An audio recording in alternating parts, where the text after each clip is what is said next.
Hi, నేను రమేష్. ఇవాళ మన టాపిక్ వచ్చేసి రిజెక్ట్స్ ఎక్స్ట్రాక్ట్ అండి. సో రిజెక్ట్స్ ఎక్స్ట్రాక్ట్ ఎలా ఉపయోగించవచ్చు అంటే లైక్ మనం ఇంత ముందు టెక్స్ట్ ఆఫ్టర్ టెక్స్ట్ ఉపయోగించాం కదా, దానికన్నా బెటర్ గా ఉపయోగించవచ్చు అనమాట. ఎలా అంటే ఇప్పుడు ఒకే సెల్ లో అన్ని కలిపి ఉన్నాయి అనుకోండి, అడ్రస్లు, మొబైల్ నెంబర్స్, పిన్ కోడ్ అన్ని కలిపి ఉన్నాయి. లేదా మీరు ఒక బ్యాంక్ లో ఉన్నప్పుడు బ్యాంక్ అకౌంట్ తీసినప్పుడు యూటీఆర్ నెంబర్స్, అవన్నీ యూటీఆర్ నెంబర్స్, అకౌంట్ నెంబర్స్ అన్ని కూడా కలిపి ఉన్నాయి.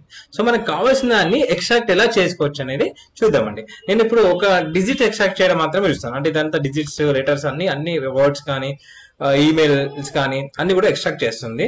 బట్ నేను ఒక డిజిట్స్ ఎలా ఎక్స్ట్రాక్ట్ చేయాలో చేస్తాను. ఆ ప్యాటర్న్ లో మీరు అవన్నీ కూడా ట్రై చేయండి, లేదా నేను నెక్స్ట్ వీడియోలో పెడతాను. ఓకేనా? సో ఇప్పుడు నేను ఇక్కడ కొన్ని పిన్ కోడ్స్, ఇంకా అడ్రస్ ఉన్నాయి కదా, దీనికి వెళ్ళి పిన్ కోడ్స్ అనేది ఎక్స్ట్రాక్ట్ చేద్దాం అనుకుంటున్నాను. ఓకేనా? సో మరి పిన్ కోడ్ ఎక్స్ట్రాక్ట్ చేయాలంటే నేను చేస్తున్నా అంటే రిజెక్ట్స్ ఎక్స్ట్రాక్ట్ అనే ఫంక్షన్ యూజ్ చేస్తున్నాను. యూజ్ చేసి ఓపెన్ బ్రాకెట్ ఈ టెక్స్ట్ సెలెక్ట్ చేసుకుంటున్నాను. టెక్స్ట్ సెలెక్ట్ చేసుకొని ఇక్కడ ఒక ప్యాటర్న్ ఇవ్వాలి. అంటే మనకు డిజిట్స్ కావాలి కాబట్టి డిజిట్స్ ఎక్స్ట్రాక్ట్ కావాలి కాబట్టి డిజిట్స్ ఎక్స్ట్రాక్ట్ చేయడానికి ఆ ప్యాటర్న్, డిజిట్స్ ఎక్స్ట్రాక్ట్ ప్యాటర్న్ ఏంటంటే /d అంటే డి అంటే డిజిట్స్. ఓకేనా?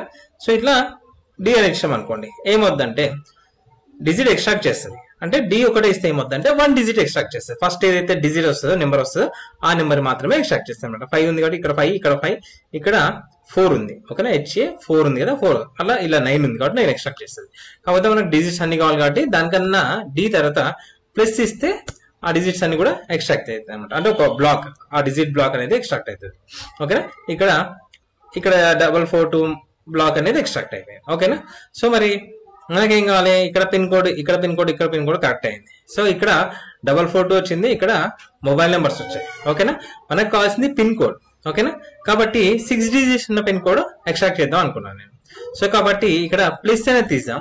ప్లస్ అనేది తీసేసి ఫ్లవర్ బ్రాకెట్ ఇచ్చేసి 6 డిజిట్స్ కాబట్టి 6 ఇచ్చేసి ఎంటర్ కొట్టేసి నేను 6 డిజిట్స్ ఉన్న మాత్రమే ఎక్స్ట్రాక్ట్ చేస్తున్నాను. అప్పుడు ఏమైంది? ఇది వచ్చింది కరెక్ట్ గానే, ఇది వచ్చింది కరెక్ట్ గా, ఇది వచ్చింది. సో ఇక్కడ మొబైల్ నెంబర్స్ ఉన్నాయి. సో పిన్ కోడ్స్ లాస్ట్ లో ఉన్నాయి కాబట్టి ఇది ఎక్స్ట్రాక్ట్ కాలేదు. సో మొబైల్ నెంబర్స్ ఎక్స్ట్రాక్ట్ అయినాయి. ఫస్ట్ డిజిట్స్ కాబట్టి 6 డిజిట్స్ కన్నా ఎక్కువ ఉన్నాయి కాబట్టి 6 డిజిట్స్ మాత్రమే ఎక్స్ట్రాక్ట్ అయిపోయింది. ఓకేనా? కాకపోతే నాకు ఏం కావాలి? 6 డిజిట్స్ మాత్రమే ఉండాలి.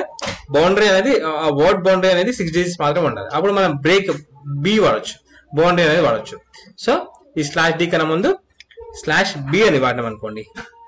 /b /d 6, నెక్స్ట్ తర్వాత కూడా /b అంటే ఫస్ట్ ఓన్లీ 6 డిజిట్స్ మాత్రమే ఉండాలి. బౌండరీ మధ్య అటు సైడ్ ఇటు సైడ్ ఏమి ఉండకూడదు. అటు సైడ్ ఇటు సైడ్ వర్డ్స్ ఉన్నా పర్లేదు కానీ నంబర్స్ ఉన్నప్పుడు 6 డిజిట్స్ మాత్రమే ఉండాలి అనుకోండి. సో ఇప్పుడు ఎంటర్ కొట్టాం అనుకోండి. ఇప్పుడు ఇక్కడ చూడండి, ఇది 6 డిజిట్స్ ఉంది కాబట్టి మొబైల్ నెంబర్ అనేది 10 డిజిట్స్ ఉంది కాబట్టి అది వెళ్ళిపోయి నెక్స్ట్ ఏదైతే